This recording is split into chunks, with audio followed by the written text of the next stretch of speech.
Junior NTR ఫ్లెక్సీలు తొలగిస్తే ఎవడ తీయమన్నా అది ఊడిపోయిన ఇంటికి అని ఊడిందా? వాళ్ళ నీచమైన బుద్ధి. ఎన్టీ రామారావు పేరు చెప్పి భజన చేసుకునేటువంటి కుటుంబ సభ్యులు ఎన్టీ రామారావుని పెద్ద ఎన్టీఆర్నేమో చంద్రబాబు కోసం దించారు. జూనియర్ ఎన్టీఆర్నేమో సిగ్గు లేకుండా బాలకృష్ణ మళ్లీ అల్లుడి కోసం ఈ లోకేష్ పప్పుగడ్డి కోసం సర్వనాశనం చేసేటువంటి కార్యక్రమం పెట్టుకున్నారు. ఇటువంటి బాలకృష్ణలో ఇటువంటి చంద్రబాబు నాయుడు 1000 మంది వచ్చినా కూడా జూనియర్ ఎన్టీఆర్ ఊడిపోయినటువంటి ఇంటర్ కూడా పేర్లేదు. వచ్చే ఎన్నికల్లో పడాలని డిపాజిట్లు కూడా రావు అని చెప్పేసి టీడీపీ నేతలు చేస్తామని చెప్పి టీడీపీ నేతలు. చంద్రబాబు 2014 ఎన్నికల ముందు 3 సభలు పెట్టాడు గుడివాళ్ళు. అప్పుడు కూడా ఏ సొల్లు కబుర్లు.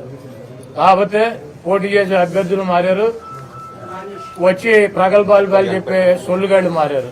2019 ఎన్నికల్లో కూడా కొడాలని డిపాజిట్ లేకుండా చేస్తానని 3 మీటింగులు పెట్టి ఇటువంటి సొల్లు